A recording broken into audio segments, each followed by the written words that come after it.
So okay, this is Nancy Nelson, and this is the meeting of the Battle Road Scenic Byway Committee, a virtual public meeting, January 27th, 2022, beginning at 10:05, maybe 6 by now. So, oh, Richard, thanks, you got that up. Before we start, I just want to really thank Bob Dominus for all the work that went into compiling what went on at the work groups meeting to review these plans. I think it was about a 3-hour meeting, and Paul and Margie and myself and Richard, and I'm leaving out somebody. But that group really hung in there for the whole time. So special thanks to Bob. And then we can review the minutes of 12/9/22. Did anyone have any comments or corrections?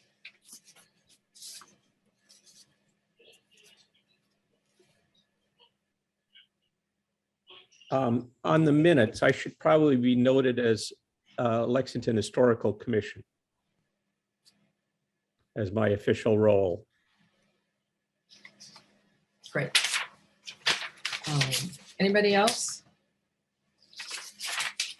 I did not. And I know Chris is here, so the only other thing I wanted to ask about was whether or not we heard anything from.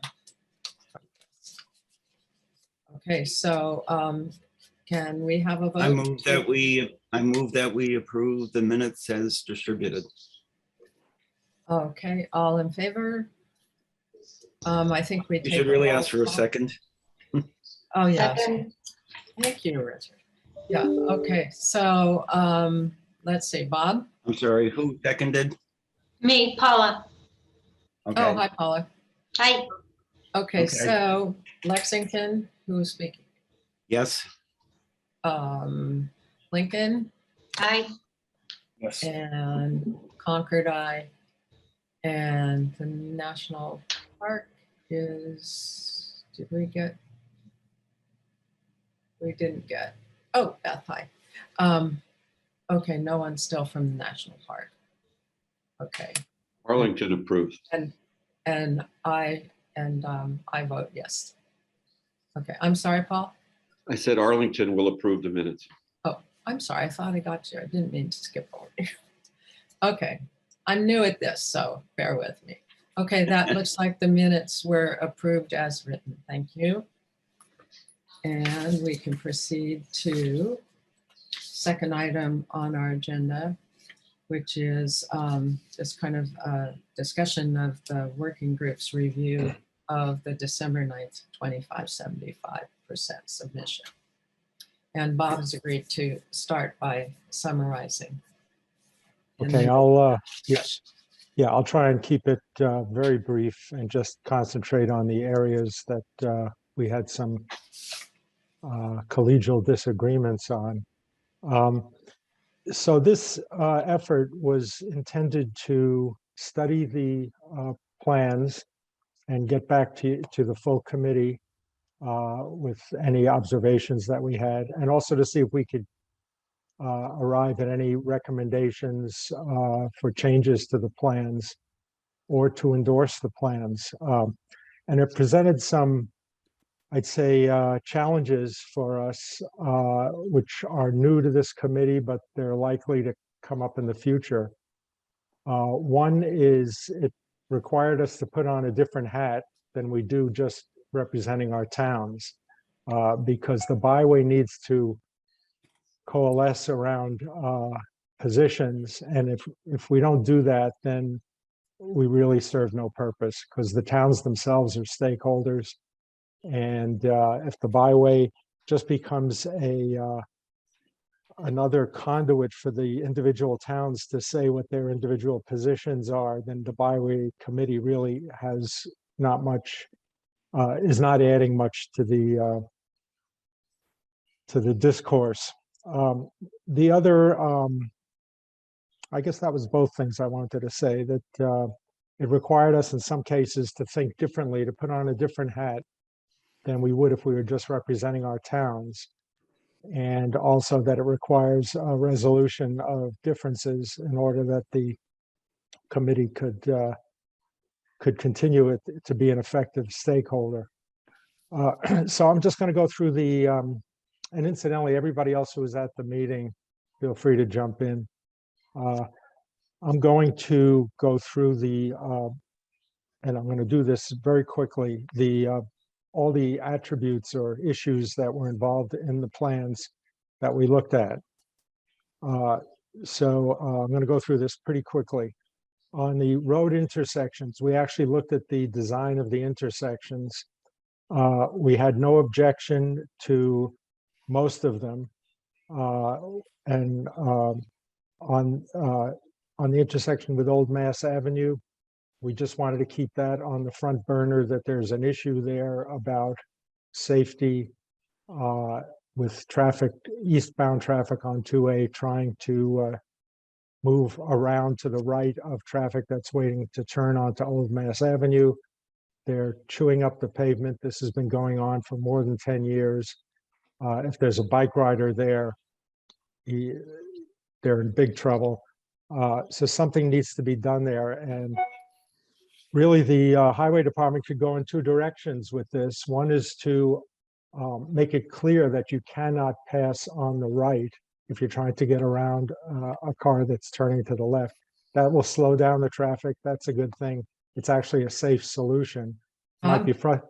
Yeah. Can I interrupt? Sure. Could we stick to just what the working group is looking at right now instead of jumping forward to possible solutions? Okay, I think actually Richard had added a comment about that, and it's somewhere in here.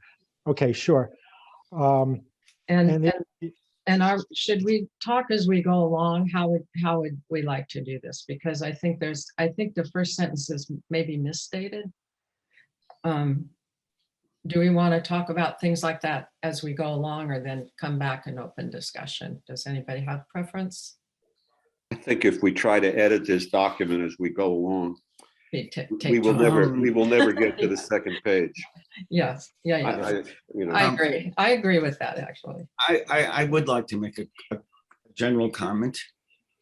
And that is, we had one meeting and we raised a lot of questions. And some of the things that we talked about were going to be contingent upon some other things occurring. And it wasn't until Margie put out a thing about 3 intersections in talking about phase 2. One of the problems is some of us were still working on some of the old assumptions of what MassDOT had said originally about 4 feet side lanes, accommodations for bicyclists, accommodations for walkers. And as we've seen in the most recent plans, including the 100% plans, there aren't these accommodations for cyclists or walkers. And I wanted to put that in context. We only had one meeting, so that although some people have thought more about what occurred at that one meeting, we really haven't had a chance to coalesce around what we talked about there and what we've sort of tried to put things together. So I'll stop there. Okay. And okay. Nancy, did you want to say something? No. I wanted to say, why don't you go ahead and do the brief summary, and then we can have a more open discussion. Yeah. Okay. So our recommendations on the intersections are stated in our report. They're what I would call soft recommendations. They're not real disagreements. Aside from the Old Mass Avenue intersection, Airport Road, we took note of the fact that there's a grassy island at the entrance to Airport Road, which makes it look like a more substantial road than it should be. And nobody would object, and probably most of us would be happy if that grassy island were removed and the intersection were narrowed up a little bit, because that Airport Road is not, it's just a dead end road at this point. It's nothing, but it detracts from the cohesiveness of 2A. Let's see, going on to speed limits. We collaborated on this. Richard did most of the thinking and writing on this section. And the bottom line, I don't want to go through all the arguments, but the bottom line was that we're recommending a reduction in speed limit to 30 miles an hour. Anybody want to stop and talk about that? No, Yes, we're gonna please. wait. I Yes, thought. please. Are we going to wait? What are we doing? We agreed to wait and let Okay. let All Bob right. go through. All right, so I'm make a note of that. highlighting any comments I have in my copy right now. Okay. Pavement color, we talked about it briefly. For a number of reasons, we decided to not recommend that anything special be done with pavement color. And that in terms of showing the continuity of the roadway, highlighting the continuity of the roadway, that's going to be done not with pavement, but basically signage. So that's how we're going to try and deal with the continuity and cohesiveness of the roadway. Crash rails, we're recommending that the Highway Department and the National Park not give up on trying to find timber-backed guardrails. Paul Stedman for MassDOT had said there are no approved designs for timber-backed guardrails, and he was not optimistic that a waiver was possible. Said a waiver had never been given for that since actually only since 2020, when the latest guidelines for crash rails were issued. So we thought that didn't adequately justify going to a steel guardrail, that there should still be an effort made to try and find a design, at least prior to the time this project is finished, find a design for timberback guardrail or get a waiver from the federal highway standards and the state highway standards. So we want the Park Service and the Highway Department to not give up on that. Let's see, on pavement, let's see, number 4, number 5, pavement width. Paul Stedman had written a rather conclusive comment that pavement could not be expanded from what it is now, and that this was strictly going to be a repaving on the existing pavement, and an intent to narrow the travel lane, which I guess means just the paint along the side of the road, so that the travel lanes were 10.5 feet wide, which we thought was going to help slow down the traffic. And the plans that we were given did not show that narrowing throughout the roadway. It was 11 feet in a lot of the roadway. So our recommendation is just essentially a reminder to MassDOT that, hey, you said 10.5 feet, and we think it should be reflected correctly on the plans. Pavement markings, we didn't have anything to say about that. Number 7, okay, here's where it gets a little interesting. This was the splitter islands. The majority of us didn't have an objection to what was shown on the plans. Lexington and Concord felt that essentially that the splitters were overkill, that they were bigger than they needed to be. And if I've misstated Lexington and Concord, please let me know. Not now. Yeah, okay. And then number 8, this is the long discussion that we had about crosswalks, principally location of crosswalks. And I'd say there was probably debate about all of them. And generally speaking, there was a slim majority in favor of all the crosswalks except for Bedford Road. Actually, let me start with Bedford Road. That's one place where we ultimately agreed. The Park Service and some other members made a pretty good argument that this was not a safe place at Bedford Road for pedestrians to be crossing. And that because it's such a busy intersection, and asking pedestrians to be the way that we slow down traffic is asking too much, and it would ultimately be dangerous.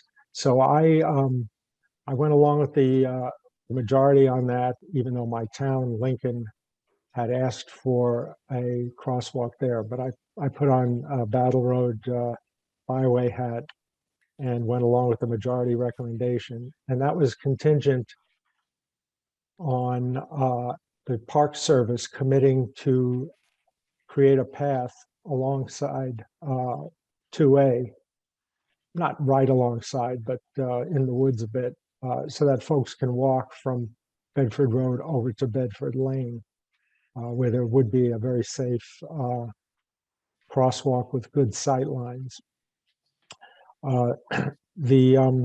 So that was Bedford Road. That's how we ended up at Bedford Road. Bob, yeah, yeah. This is Paul.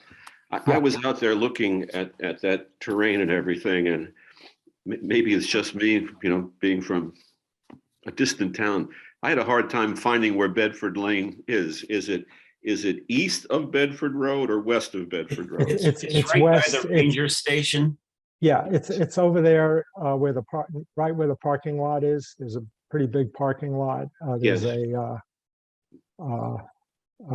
The a parking lot's for the bathroom of tavern, some right? sort, The yeah. parking lot is for the Buckman Tavern, Hartwell. Hartwell Tavern. Yeah. Yes, thanks. Buckman's used to be in Lexington. I don't know if it's still there. So it basically looks like the driveway going into the ranger station. That's it. Exactly. Could we postpone discussion till Bob gets through? He's almost to the end. Sure. Yeah. Almost. Okay. Okay. Going from west to east, aside from Bedford Road, Highway Department says that they're looking at the viability of a crosswalk at Brooks Road.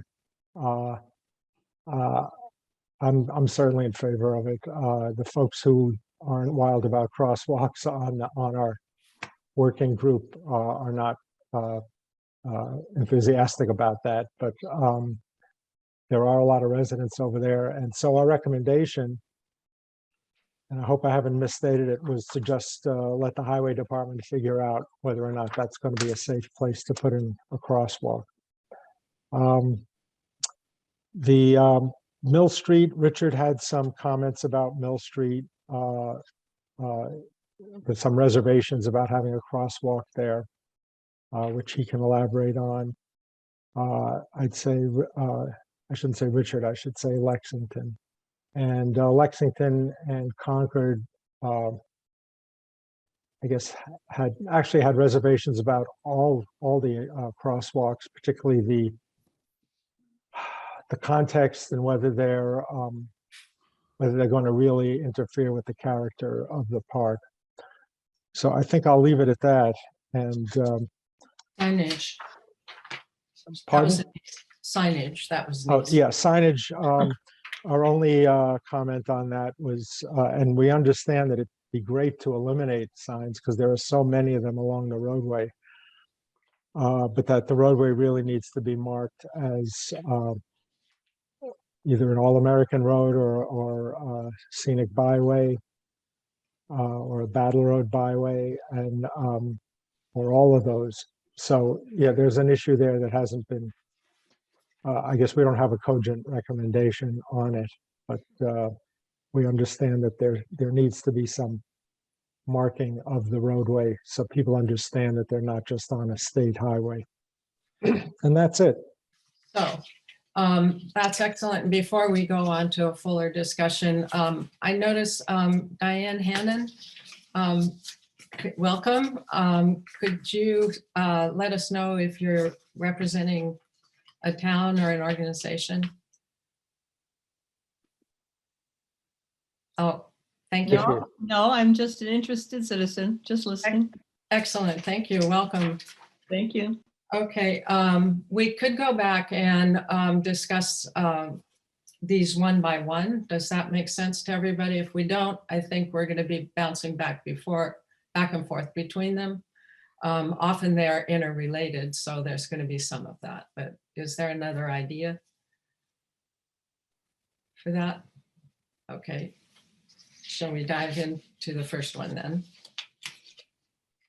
And any questions or observations? That's nice.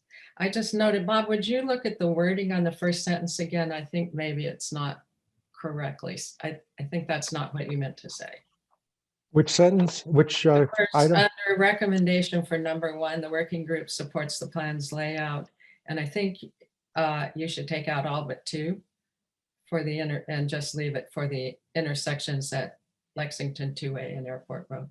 Because it says we support the layout for all but 2 of the intersections. That's not quite right. So what would be the correct wording? That we support the layout for the, well, you can say it any way you want. We support the layout for the 2 intersection realignments that we considered. That's Airport Road and Lexington 2A, right? You I said guess we I'm support. I'm confused. I think the wording is confusing there. Are you saying it's wrong or just confusing? Well, I won't, I don't care. Okay. I don't care I either way. mean, yeah, we supported the layout of from west to east, everything up until Airport Road and then Mass Avenue, right? Well, Or you're saying we're okay with those also? the only changes that were proposed were at 2A and Airport Road, the layout of the intersections. Can I weigh in on what Yeah. we decided or didn't decide? So this was an initial meeting where we brought up issues, and I mean, it is evident that everybody who was there later, and hopefully nobody violated anything about meeting laws, but it appears that most of the people who were in attendance had additional questions or concerns. And I think from having this initial meeting, and again, I'm not sure whether our subcommittee is operating under the same rules as the full committee. And that is, in order to take a position, we need 4 votes. And obviously, I don't think anything, we never voted. We talked about consensus or about, you know, things might be okay depending upon other contingencies. And so I'm not sure that anything that we discussed at that initial meeting should be taken as a recommendation to the full committee at this point. I think without a second meeting or whatever the folks at this table agreed to, because Well, there could I also. mean, one of the things is that, for instance, the intersections, as an example, you know, the park subsequently said, you know, we've taken an additional look at those intersections since that meeting, and 3 of them need to be redesigned in phase 2. I mean, there is no phase 2. And Wait a minute, we're confusing the crosswalks with the intersection realignments. right. And what I'm saying is that what we discussed at that initial meeting, I'm not sure how much weight we should put on it, because I think as we left that meeting, I think each of us looked into what we discussed a bit more. And I'm not sure that everybody has the same perspective now today as we did in that first meeting. Okay, we can keep that in mind going forward. That's an overarching comment, and I might have one of those too, and maybe that's. I don't think we have time to have another working group meeting, get back to this group in February maybe, and then have this group decide what to do with it. I think today is the day to decide what our recommendation is. Can we get through the examination and try to stick to the 1 by 1? We're veering off. We're veering off again. I'd like to raise an issue here, and that is, I think we ought to decide, there's two things. What do we want this report to look like? In other words, should there be some changes, adjustments, what have you? But then to me, the more overarching thing is, what do we want to do with this report? Is it going to be submitted to the State Department of Transportation as a formal response by Battle Road Byway Committee, or because as Bob said, the process is set up. The state is going to be doing some public outreach. The state will talk to some stakeholders. No, Nancy, come on. I'm sorry. Yeah, I'm sorry. I beg your pardon. the process is moving. It's, in my opinion, we shouldn't be fiddling around too much with I'll call editing or language. I mean, there's some big ideas. Those big ideas ought to get back in a formal way to the state, and the sooner the better. Okay, thank you. I'm sorry I I interrupted guess you. the other portion in terms of who is the state that we're talking about, because there are three state entities or portions of MassDOT that have some jurisdiction or some say in this. One is the district office. The other is central planning. And the third part of central planning is, the Byway Coordinator. So, I mean, there's three different entities who are looking at this somewhat different. The other part is that because we have federal designation, we should probably also be forwarding things to Federal Highway, because, this is a federal highway designated roadway. Could I get a sense of the meeting in terms of how we want to handle this discussion? We are talking about the overarching considerations of what we're going to say and who we're going to say it to. This is the first time the committee as a whole and the public has had an opportunity to hear what the latest submission was before we were bombarded with 100%. So I think it's only fair to go through the 9 categories. We can go through some of them very quickly because there was pretty much agreement, even though there were nuances, as Richard says, within that. So do we want to change that and now talk first about overarching issues, and then how do we inform the rest of the committee of what the working group did? I guess my opinion, this feels a little bit like when you take your car to the mechanic and you've got 4 things wrong with it. If you mention all 4, they're going to drop the ball. And maybe we ought to just narrow things down. The most important recommendation we have that we agreed on is the speed limit, Agreed. I think. Mhm. The second most important thing is the crosswalks, and we're kind of deadlocked on that one. Maybe we don't take a position on those. I don't know. I don't see us totally agreeing on them.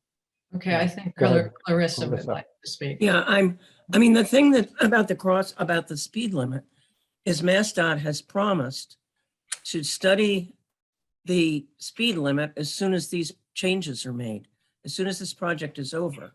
They've said that repeatedly. I think saying we agree, this is a terribly important thing. They're not going to do a speed study before they finish this project. So I think we should say, our biggest concern is the speed, but we know you have to get done with the project before you begin your speed study. Their speed studies take a long time. So I think we're blowing in the wind if we're saying that's the most important issue. So that's just my 2 cents. And I think they've been very clear about when they're going to do the speed study. They completely agree it needs to be done, but our saying it has to be done now is not helpful. No, but it leads them to give greater weight to features on the roadway that will lower speeds, I think. No. To me, I that's don't think so. no. No, I don't think so. I mean, I think Um, we have to let them do their process. And their process, they've been very clear about what their process is. They're going to do this project with changes that we recommend if we ever get to recommend them. And then they're going to do the speed study. And can I just add, Clarissa, But can I just add, please, that, and that's what we want them to do, because Yeah. if they did a speed study now, the speed could be raised. You know, depending on what's the 85th percentile of drivers. So we want, everybody agrees, I think that's the easy one, that we would like the speed lowered. And the best way to do that is to have them do the speed study, because that's the only way they're going to lower the speed after they put these things in, because that's the greatest chance of the speed study coming back. And especially right after they're put in, when people will be driving the slowest and we get the speed lowered. I mean, I think that's the goal we all want, and that's the way they'll do it. So yes, it is important, but just maybe a little tweaking of the words, as Clarissa has suggested, so that we're asking them to do the speed study, agreeing with them to do the speed study right after they finish the project. I would respectfully argue the opposite. MassDOT has not been clear about keeping the same wording that they've started with. Initially, they said they were going to accommodate cyclists. They were going to accommodate walkers. The latest plans, the 100% plans, say they're not accommodating cyclists one bit. Well, Richard, we're going to get to the Right, narrowing of the right, but I'm lanes part. You saying- got to let But Bob get. but I'm saying that if we're talking about the speed limit, that's the one thing that MassDOT can't change. And I think there are enough precedents to say they can change it without a study. And, you know, if in fact they want to accommodate cyclists, or whether they want to continue to endanger pedestrians and cyclists, that's another thing. I think it's irresponsible for MassDOT to say, we're going to keep the speed limit, and we could care less what happens to pedestrians and cyclists. Well, I might agree with that. Jane Herlocker has something she's wanting to say, and I'm hoping we can get back on track. Oh, Jane, you're muted. All right, well, while Jane is Wait, getting her. just give her a second. I can work this machine fairly well. Sorry. I was responding to the first comments about intersections. I thought Airport Road was always going to eliminate that island. And so I don't know why that's a discussion. And Old Mass Avenue, everybody's discussed all the problems there. The road is eroding, and you know, you can stop people behind you, but you're gonna have to put up some barrier, physical barrier, because they're gonna drive around you no matter what. So I don't understand. There's plenty of space there. So I just don't understand mass. Okay, that's not on the plans right now. And I don't What? think it will be on phase one, Old Mass Ave. So we've noted, Bob's noted in. his comment. They're doing pavement and drainage. That road is eroding. That's a drainage issue. But they are not proposing it. I realize that, but So that's all, and we've All right, noted. Can we Thank stick you. with the speed limit business first? I mean, we're Yeah. just talking about that. My opinion is that I don't want to get involved in MassDOT's internal processes. Our goal is a 30-mile-an-hour speed limit. Let's just tell them that. I don't care how they get there, but they want to know what we want, or we want them to know what we want. So let's just say we want a 30-mile-an-hour speed limit. Period. Yeah. The other thing we didn't talk at the meeting, we should probably talk about now, is, you know, the corridor management plan says that we want to safely accommodate motorists, cyclists, and walkers. And the question is, do we want to do that in this section of the road or not? And I think that's sort of will help drive some of these other questions. And if we say we want to only worry about motorists and not worry about what happens with pedestrians and cyclists, then that sets us off on a different path. I don't see, I mean, Bob, I like the way you stated things. We want to get a 30-mile-an-hour speed limit as soon as possible. And the process will play out. From my listening to the various points of view, if that road winds up with a 30-mile-an-hour speed limit, it does, that lower limit does a lot to improve pedestrian safety, bicycle safety, access, and so forth. I think it's the key issue to push for. And simpler is better. 30 miles an hour as soon as we can get to it. Yeah, so that's very similar to what's being said, except for the urgency being added, correct? So, anybody else? Any other comments on that or feelings? Sarah? Sarah? Sarah, sorry. You're muted. I There you are. have a technical question and I have a suggestion. My technical question is, how can this entity or the towns, especially Lincoln and the state, support crosswalks that are handicapped accessible, yet there's no handicapped accessible way of accessing the crosswalks? From what I understand, there is no safe passage, with the exception of the trail at Bedford Lane, to get to these crosswalks. And on the north side, there is no handicapped accessible receiving point, and there's no path on the north, and there's virtually no path on the south side of the road. And so I don't know technically how the state can approve handicapped accessible crosswalks that don't have any access to them on either the north or the south. So that's a technical question. My second was a point. Sarah, can I just address that one? There was an engineer from Lexington who attended the working group meeting. He said that even the crosswalk refuge islands do not meet ADA requirements. So these are not handicap accessible features in any way. So technically, how does the Fed fund non-compliant roadways, crosswalks? That, you know, I mean, the roadway is one thing, but the crosswalks another. So that's a big question mark for me hanging out there. Then, second, I was going to make a suggestion as you're discussing who to present this to, which there seems to be a question mark, but how to present it.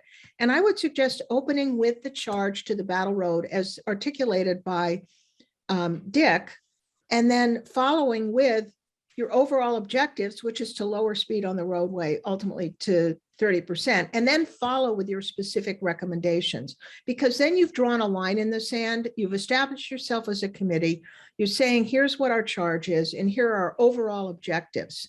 And you've embodied in that opening that you're concerned about pedestrians and cyclists.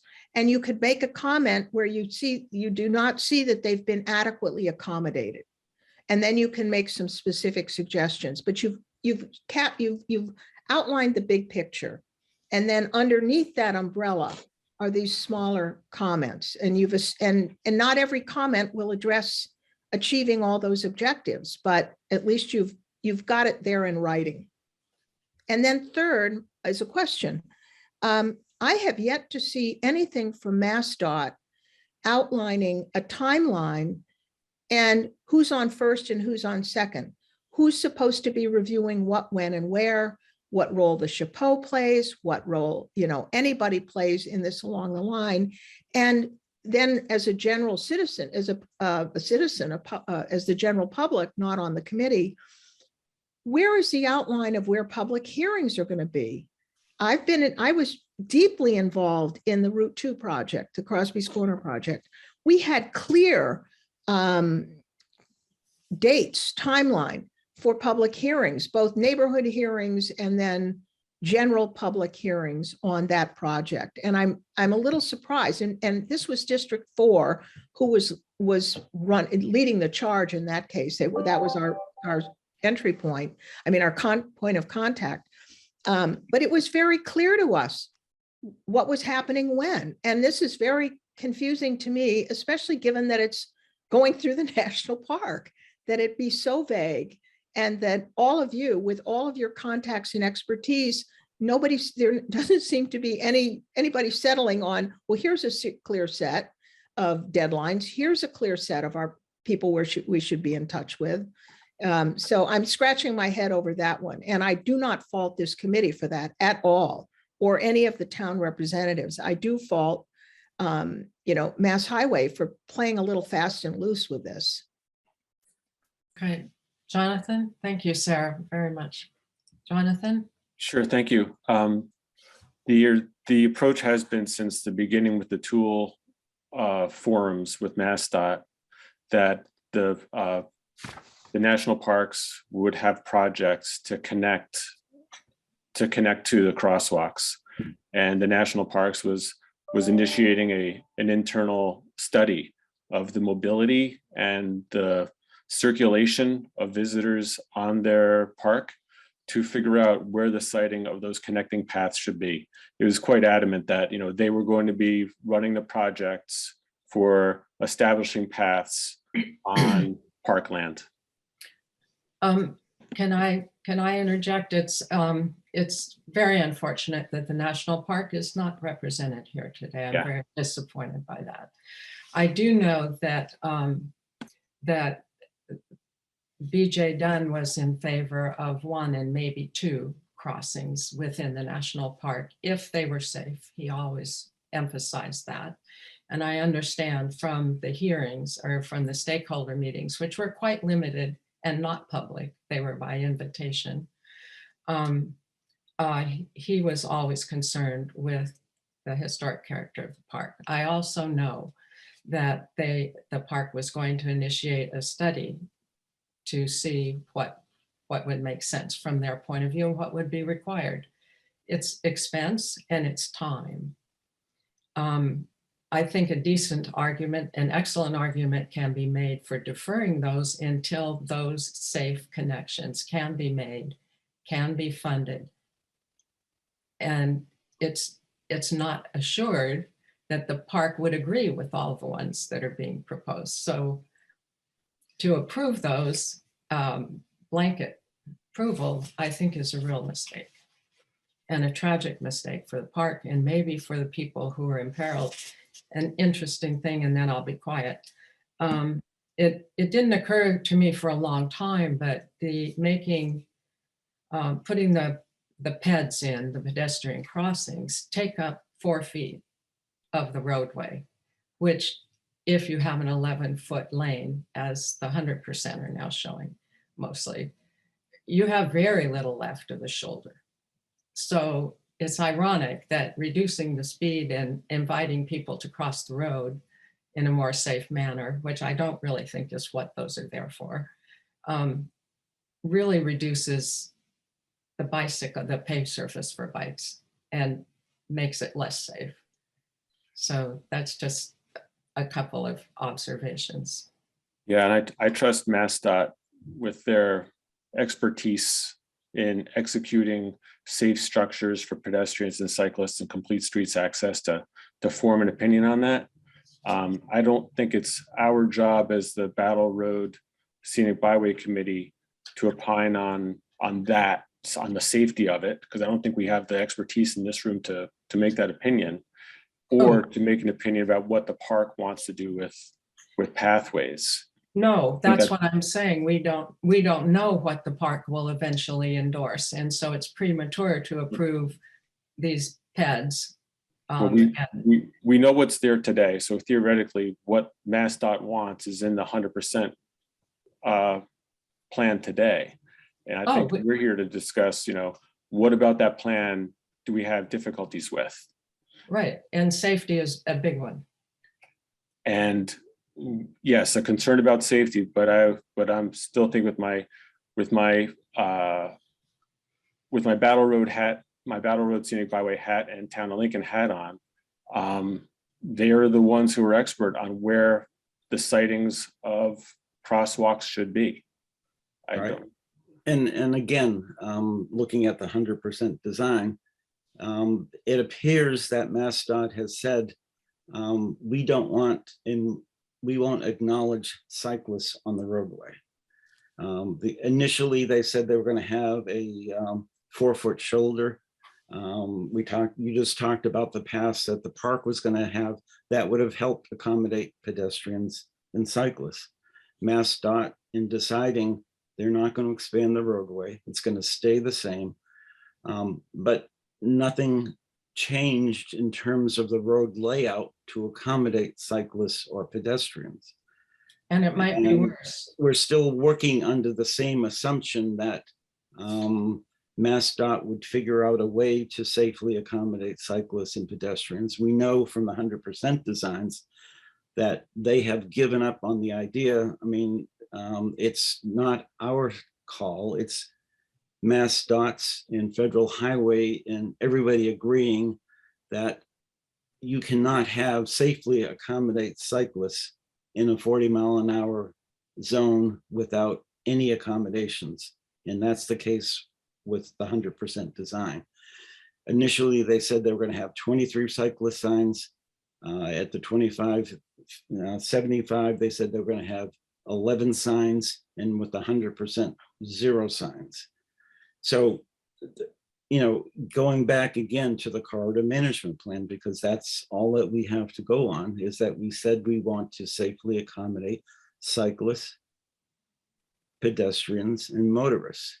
And now that we know that there's a fixed lane width, street layout, the question is, how do we compromise to get equal safety for pedestrians, cyclists, and motorists? And it seems clear to me from my expertise that the particular layout does not accommodate that. That it's, you know, motorist centric. And I think as a byway committee, I don't think we should accept that. And especially since there are very good alternatives in terms of how to best accommodate the 3 groups of users: pedestrians, cyclists, and motorists. So I don't see any other hands up on this, and I think we've pretty well defined where the lack of agreement and so forth lies. Do we want to go forward? I think pavement color. Bob, could we skip pavement color? Or what do you think? Do you want to go to the crash rails? MassDOT has said they're going to color the pavement like at Brooks Road and a few other places. Oh, okay. Okay. Yeah, I think we ought to go right to the second major issue, was locations of crosswalks. Pavement color and all that was not. Yeah, and the crash rails not a were big pretty deal. well, and the crash rails were pretty well supported, the recommendations here. I think so, yeah. The national park at the ad hoc working group meeting, Margie suggested that they might be painted brown, which would help. But anyway, to go on, the pavement width was something that we also agreed to. And do you want to just hit on that? Well, the pavement width. Number 5, it was number 5. If we skip the guardrails and the color of the pavement.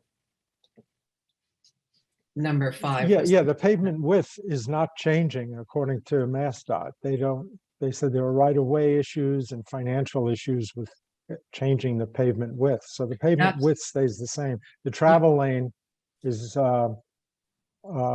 Paul Stedman said they were going to go to 10.5 feet. The plans did not reflect that. And so we just reminded them to, hey, change the plans so they conform to what you said. Yeah. That's a good example of us not understanding whether or not Mass Highway is understanding what they're actually going to do. Because the 100% has a typical 11-foot wide lane.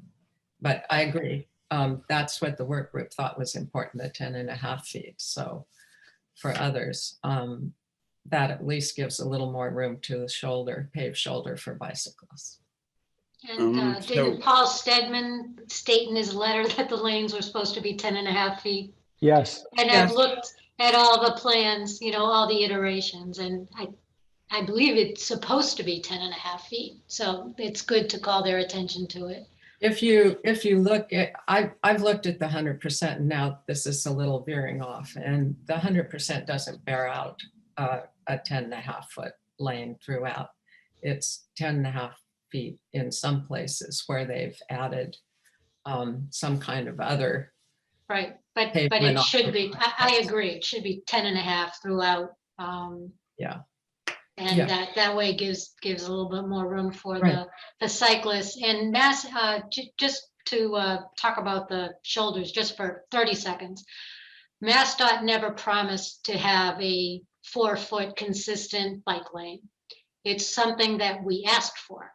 Lincoln specifically asked for that in our letter to them, and they said, we'll give it as much room as we can. There will be some pinch points.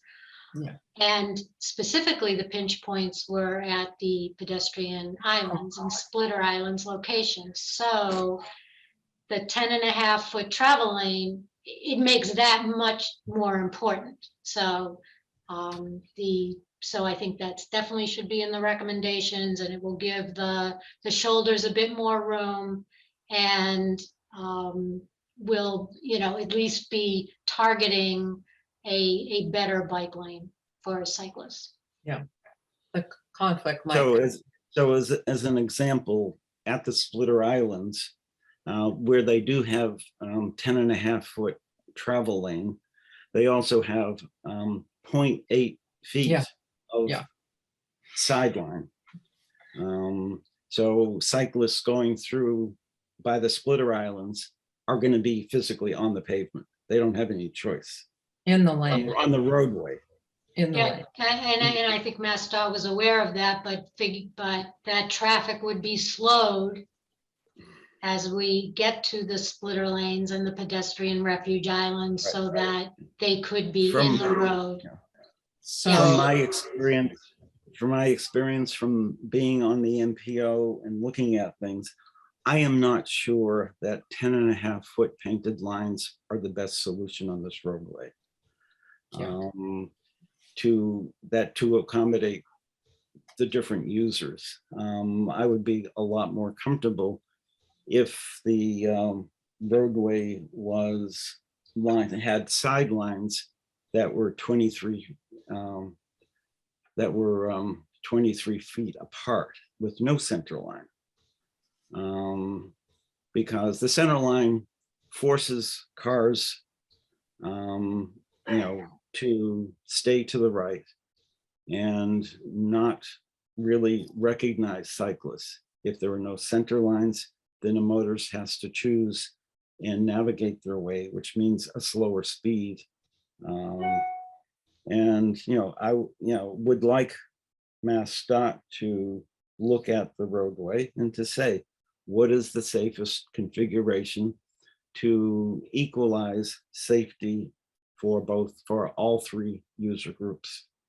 And I think agreeing that 10.5-foot lines with the double yellow line in the middle is the safest way to proceed. that's interesting. I've heard something like that before over the years looking at Park Service roads. Yeah. And if MassDOT doesn't want to do a speed study or change the posted limit, they can put a series of yellow 30-mile-an-hour suggested speeds, to make sure everybody's safe, including the motorists. So how are people doing with time? I know that my colleague Clarissa had to leave Yeah, 11. I just saw that. And I think someone else needs to leave at 11. And I had an appointment come up, which makes it necessary for me to leave by noon, at least, hopefully earlier. And I don't know, Heather, do you have some conflict? Okay. Anybody else? How's anybody else's time?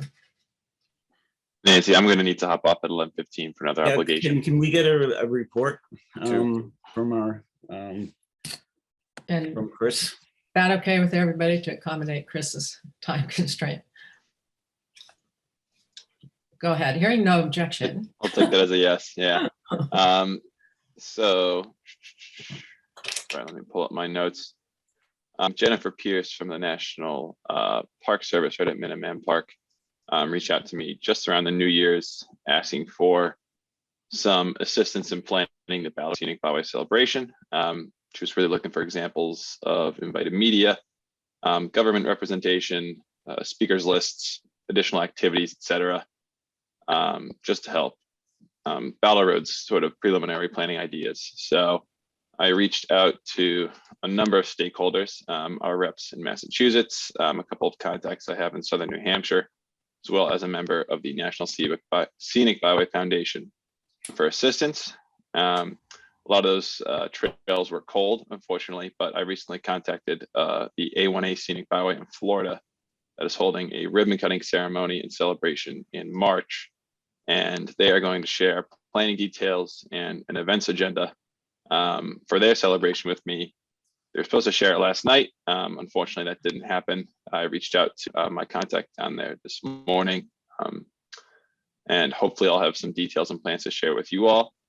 And they're very enthusiastic down there. They're glad we were out. So if we do have a lot of questions, I'm hoping that we can either invite them to a meeting or at the very least, gather a few representatives to join a call with her. And that's all I have for updates right now. Okay, thank you. Yep. Any questions for So Chris? Chris, have we heard anything from the feds in terms of grants or anything? Nothing, unfortunately. There was a national coordinators call about 2 weeks ago. I'm still waiting. I'm not really sure what the holdup is, but that's all the explanation I really get. I reached out to the other byway groups in Massachusetts saying if they'd like to meet before then. They said, given the sort of season that we're in, developing annual and 5-year programs and documents begins on Friday, actually.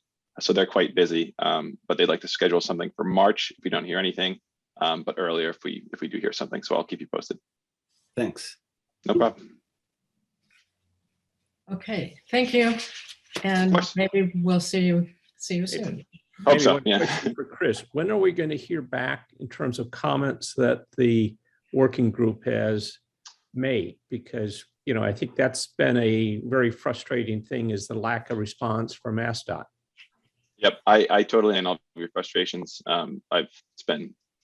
I hear you from this conversation, but these questions are really better directed at the district's office. So I believe it's District 6. I think you all have a contact there. I don't know if it's Paul 4. Stedman or someone else. 4. District 4. 4, excuse Yeah. me. It's been a long morning. Are you- But they're the contacts for these questions. I can poke and prod, but I think because of the deep relationship you've established with that office, I think it's better that they hear this from you. But if you'd like to CC me on any emails or reach out to me to kind of do some additional poking, I'd be happy to do so. So, thank you. Wendell, I was actually just going to also notice that not only is the national park here, but Mass District 4 is not here either. So I think that tells you something about our role, maybe as we perceive it versus how they perceive it, which is a little bit disappointing not to see either here. So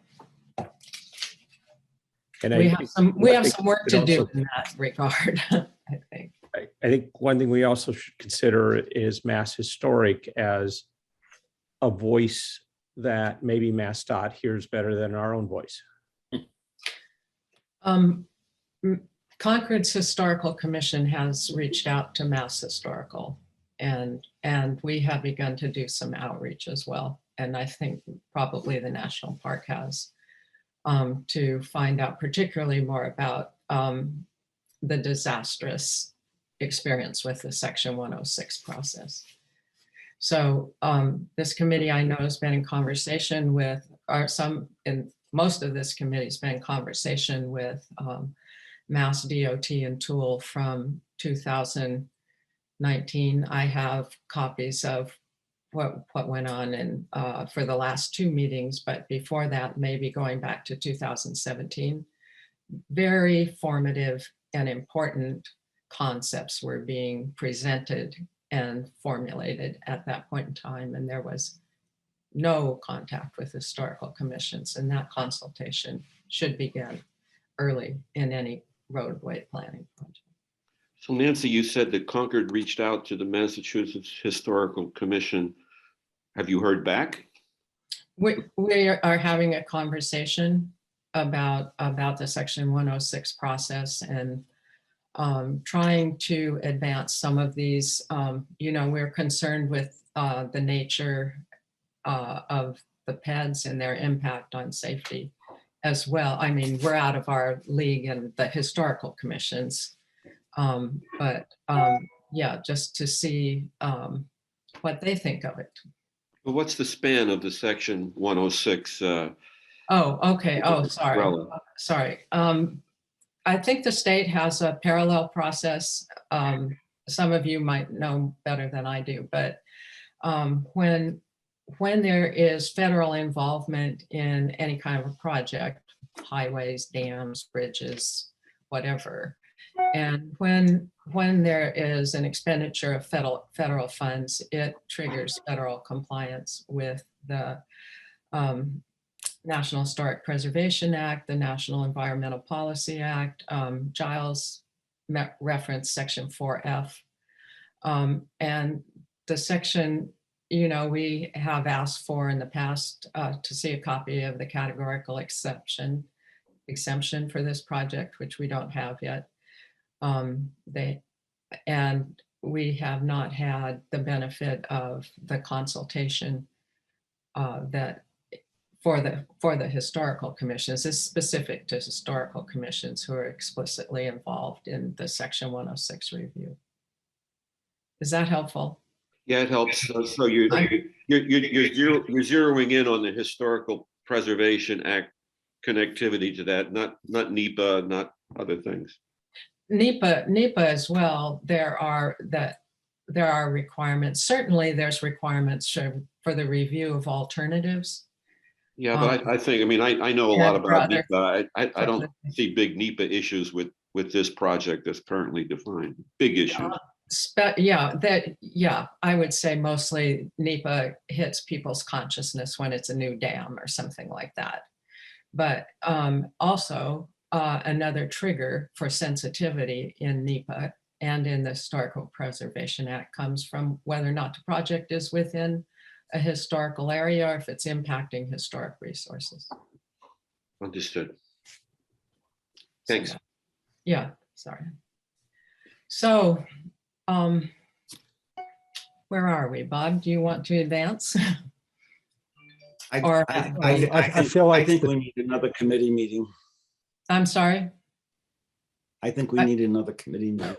Richard? Well, I would suggest before we have another committee meeting, it might be good to somehow get a sense of what the Battle Road Byway Committee wants to do with the work of our committee. I mean, my own sense was we had our discussion, we identified issues, we reported on them. I think the document we have is very good, thorough, so lots of agreement, some disagreement. And I had always viewed it as possibly what the Battle Road Byway Committee would do. It would present it to the state DOT as our formal response. If we stay on that path, then the idea should be or could be for our working group then to just tune this document up as best we can. If it's not going to be that, then I'd sure like to have some better guidance from the overall committee about what they want us to do. I think we should ask for a meeting with folks from the district office, folks from central planning, the Byway Coordinator, and someone from Federal Highway. I mean, the Volpe Center was had participants in the tool stakeholder outreach. They had an interest in the byway, in the roadway there. I think we should, I mean, we are the designated group to carry out the management plan for the corridor. I mean, so we're mandated by MassDOT, the feds, and the 4 towns in the park to carry out the master plan for the corridor. And we have not been consulted directly. And I think we need to ask for a consultation meeting with those entities. Richard, my only sense that I would maybe add to that group is I would invite Mass Historic. Yes. I think they're appropriate to be part of it. And I would also require that MassDOT bring their cultural resource group to that meeting. Yes. With all due respect to other parts of MassDOT, Right. is that I think the cultural resource group brings their only level of experience and expertise on historic properties. I agree with that. I And feel like we're turning into a bureaucracy worthy of Washington, DC. I think we Oh, just you're need. not even close. Not even. No, I think we just need to converge on a letter, send it to MassDOT, and stop having these discussions that don't result in action or Here. recommendations. You made a recommendation at the last meeting that we Which should was what? begin outreach to our elected officials. And I think that's appropriate now. I think that Lexington has made something that's very much aligned with what Richard was saying, and I certainly support that.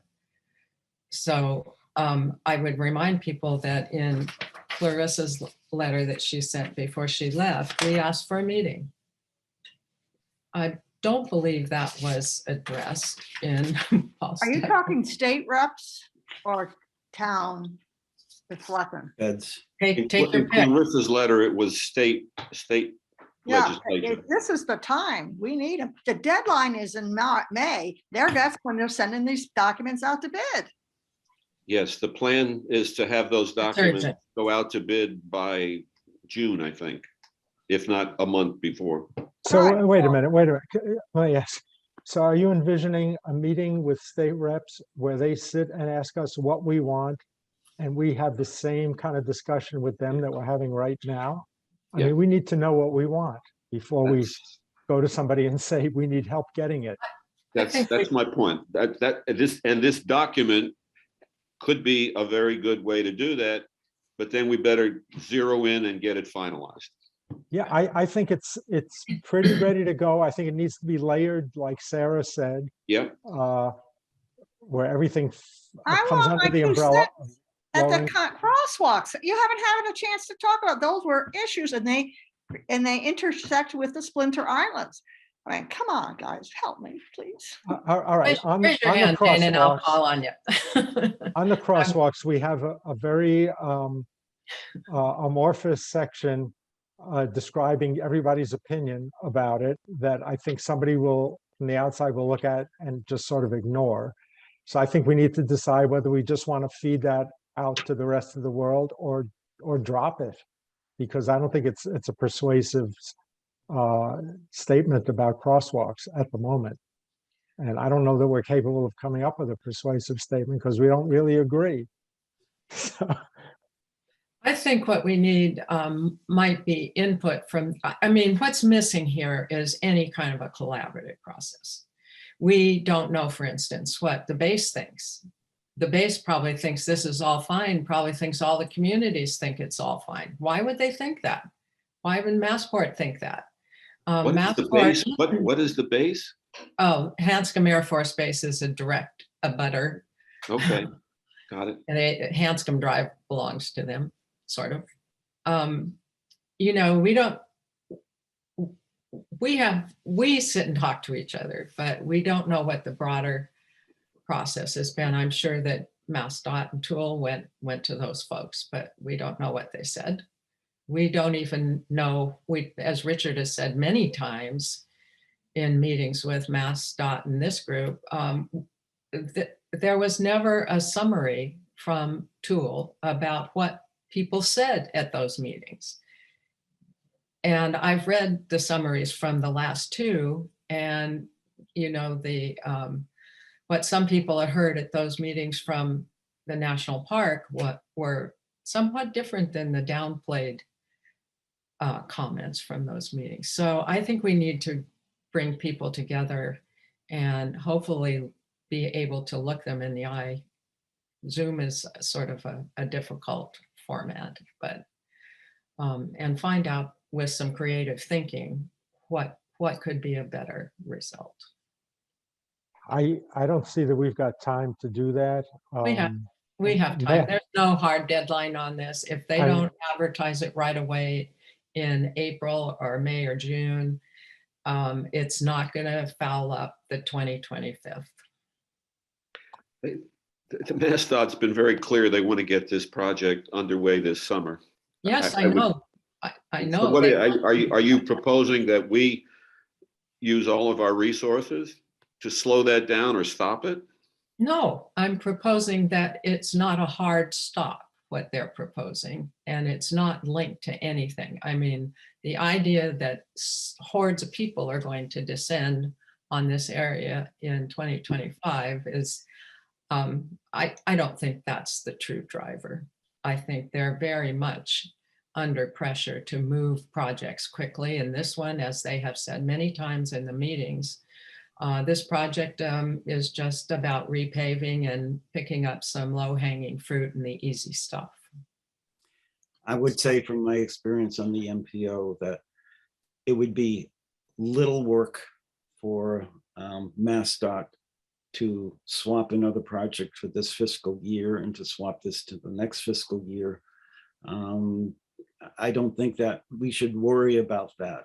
You know, to say that it's a hard and fast. I mean, if we can get things in order for the bids to go out, that's terrific. If MassDOT decides it really needs to change its approach to it, that's fine too. Thank you. Thank you. There we go. So, Bob is sort of, I don't hear him volunteering, but I'm fried from trying to put together that report that you all had today. I think, yeah, I don't know where to go from here other than to or layer the report in a way that Sarah suggested. Heather, could a letter along those lines that Richard was talking about and Bob is thinking, and I saw Jane nodding, is it possible for somebody to draft a letter that might try to be more definitive about getting together with these people that were listed, you know, that Richard suggested, and circulate that to the committee? I'll volunteer to do that. I'm sorry. I think we could, but I agree with, we need to have a solid agreement on what we want to see before we have that meeting. And I think that letter of what we want to see needs to go with that request for a meeting so that they understand why we're requesting a meeting. You're talking about the report being the declaration of what we see, or are you talking about the meeting that we're requesting? I think we need to have the report done to be able to send with that letter requesting a meeting. Well, the essential problem is that there's no agreement. Right, and I don't think we can sit and have this meeting where everyone's disagreeing with elected officials. And if we're not going to come to an agreement, then I'm not sure that there are irreconcilable disagreements. I'm not sure. I agree with Heather. I know there's disagreement among the committee members, and that's okay. But to have a meeting with elected officials without something concrete that we're going for, I think is going to be a waste of everyone's time. Well, we're going for speed. And that, I mean, I'm sorry. yeah, I just wanted to say, it seems to me that, well, that the overriding guiding principle has to be upholding the considerations of the corridor management plan, and that everything follows from that. So if we can accept the corridor management plan is the basic guideline from which this group is acting, then I think we have a beginning of a framework from which to address the issues. The corridor management plan has some conflicting goals in it, Right. between amenities for pedestrians and bicyclists and historic character.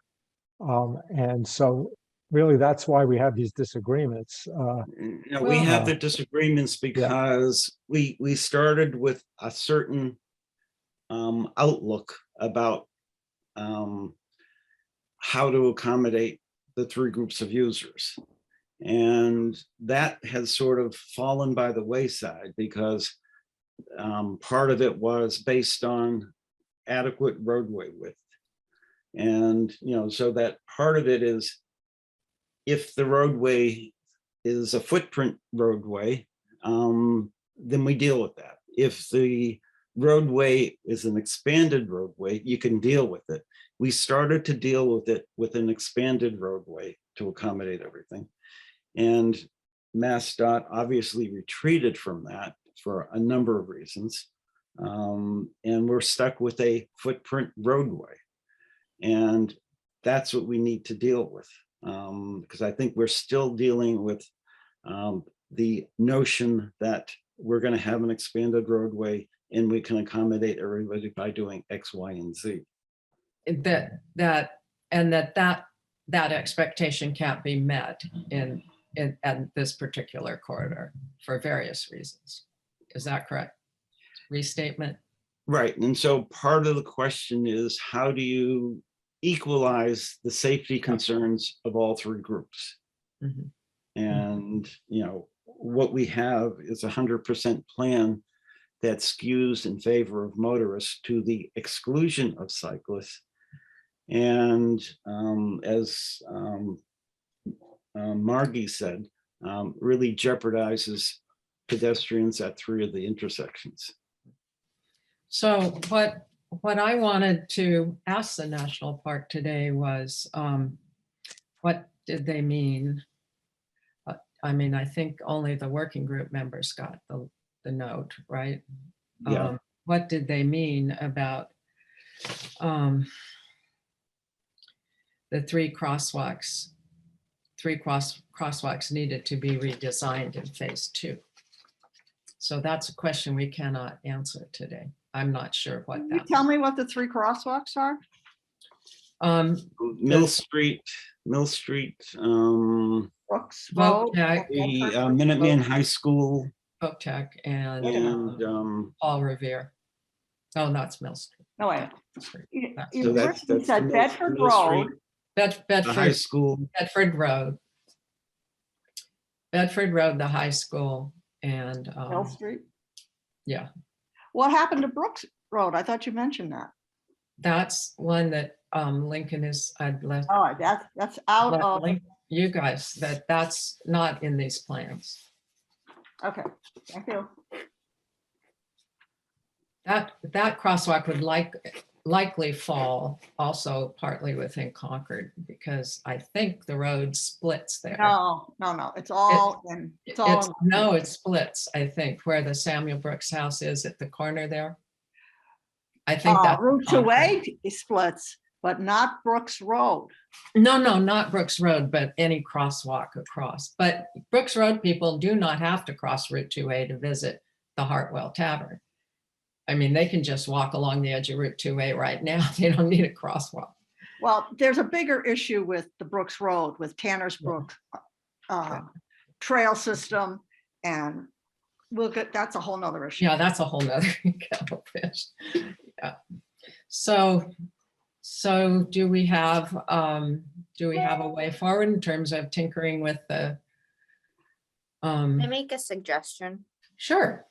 I think what I'm hearing needs to happen is perhaps the working group needs to meet again, kind of revise that report only based on the comments and discussions tonight, not based on new opinions or anything like that, and compare that report to the corridor management plan and figure out how it correlates or, is opposite of what the corridor management plan says, and come up with a final recommendation to bring to the full committee on February 24th.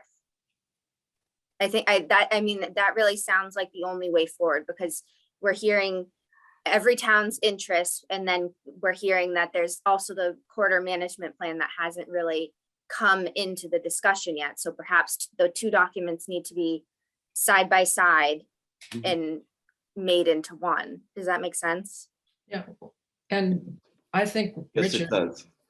abstracted some of those key parts of the corridor management plan at one point. At least I can do that. And it doesn't necessarily have to be the same members, but Bob may not need to be the one who redrafts. So I'll be the one who edits somebody else's draft. that's only fair. I'll get some sadistic pleasure out of that. That's only fair. I could take a stab at redrafting, and Bob could edit to death.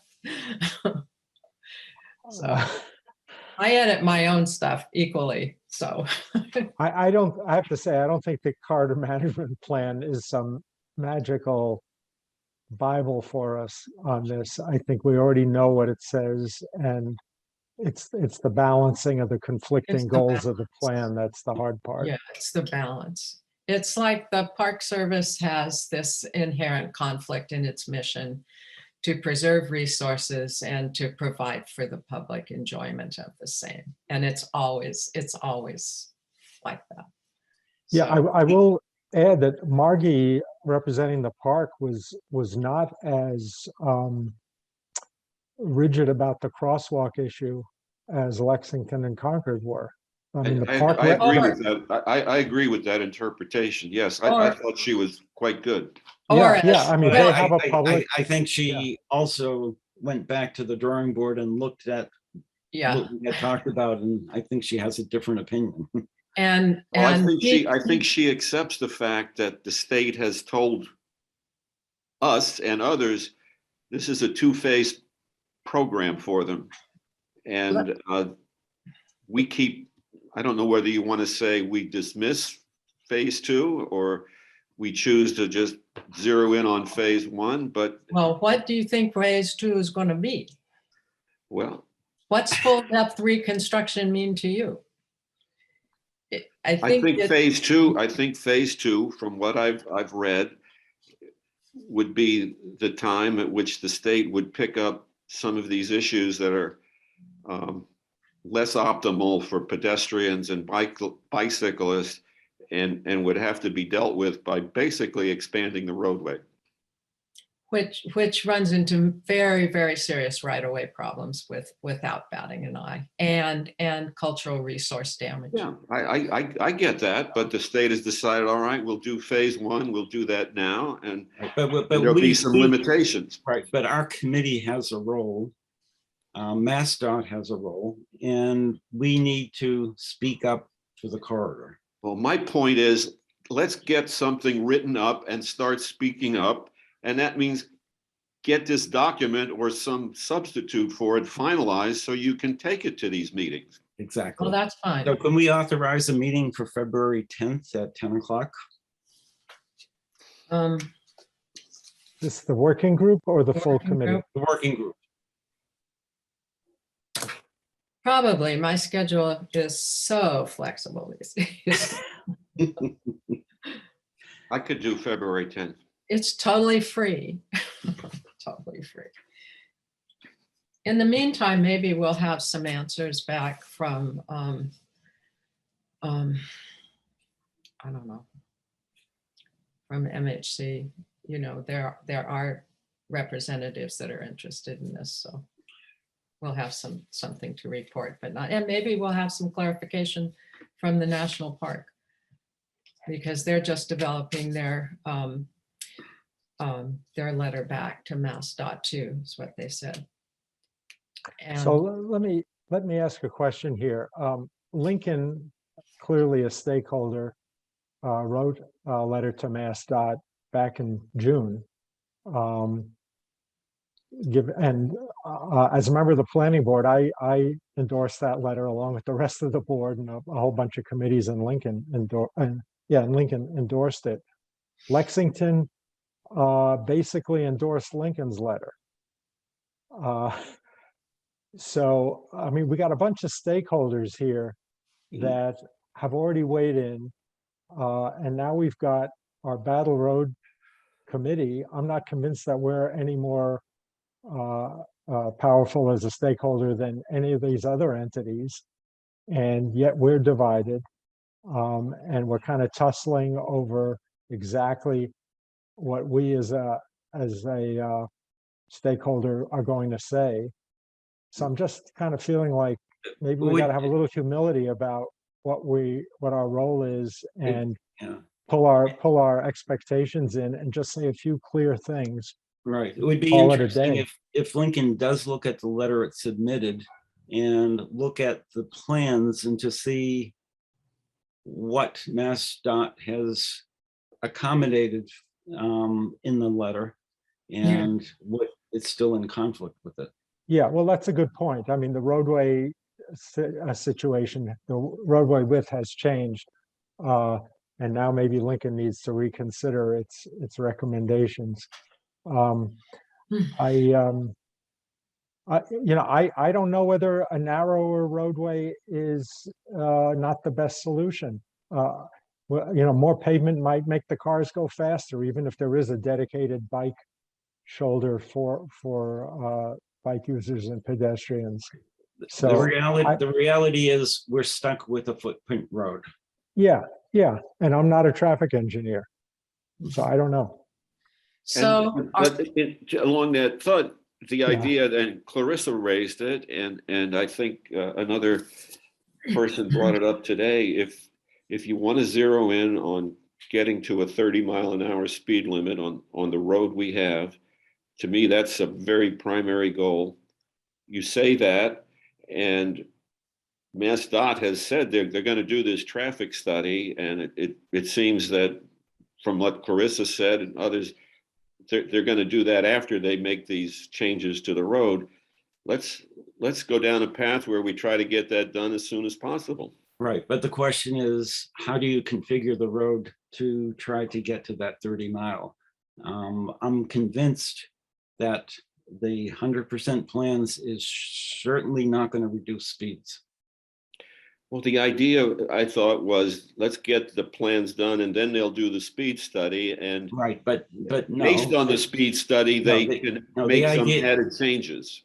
No, the idea is, how do you design a road, the configuration of the roadway to encourage and to be able to enforce a 35. I would say that there are very few people on this call who know how to design a road. I do.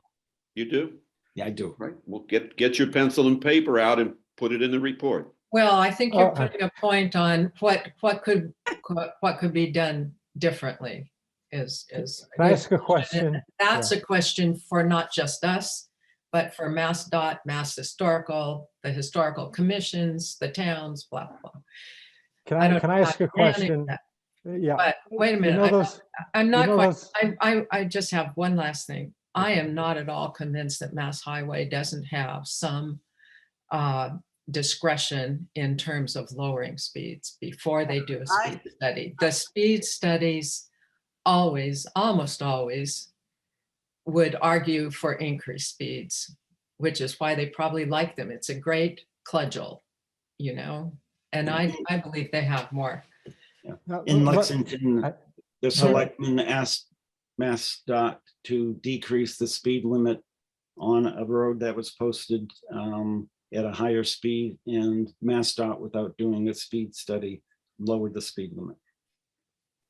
Isn't it pretty easy to just put up one of those radar operated signs that you see great. around towns that says you're going too fast, you know? How about 5? I always slow down for those. And I'm as much of a speeder as anyone, but Yeah. couldn't it be that easy to get cars to slow down? Probably That not. would really be conducive to improving the ambience of the historical. I know, center. but it only, The park. yeah, right. That's the one negative thing, but maybe one at the beginning of the 2A repaving project, one at the other end would just put people on increased notice that they've got Maybe to we slow should down. investigate those kind of options on February 10th. I mean, I look Um, forward to a new report from the working group that balances the three, the cycling, the motorists, and the pedestrian access to the corridor in light of the proposed plan. Do you want to make that a motion? Sure. You look forward All to it. right. As a member, as not a member of the working group, it's easy for me to do that. That's a great. Okay, can you restate it? I look forward to a report from the working group that accommodates the needs of cyclists, pedestrians, and motorists as suggested in the corridor management plan.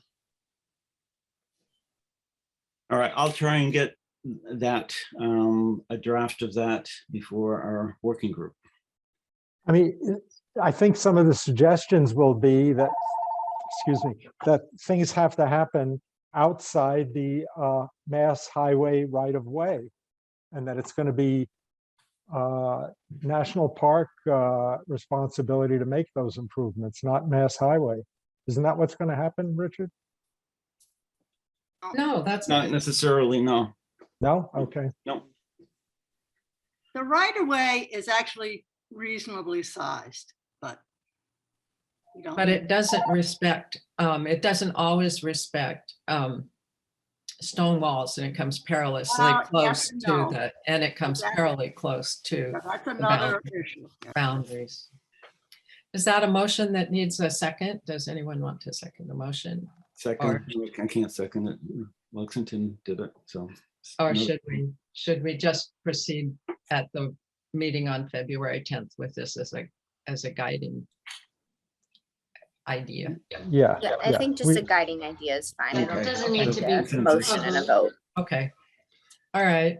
Can we go back to, does anyone have anything else to say at this point? No, let's move on. Okay, so the next item in the agenda would be I have to leave at 12 o'clock. I have to leave now. Okay, Okay. well, some of Bob, the, you're it, Bob and Jen. yeah, you're well represented. Okay, bye. Thank you, everyone. Bob, See that you. was a really good job you did. Thanks. I'll talk to you later. Yeah. This is a hard topic. And I think it really is going to challenge the Byway Committee to consider what it really wants to be going forward. I mean, maybe it's just a resource allocation committee when and if the feds fund grants. I don't know. Because we've had, did the Byway ever weigh in on any other road projects? I think Lexington had some big ones. And we all just kind of stood by. We did take a position on the TIP project for East Lexington. The committee did write a letter with suggestions. Yeah, and Arlington chose not to participate in this discussion, really. And, you know, so what does the byway really want to be might be at the head of the governance question. But anyway, okay, easier one is the work plan.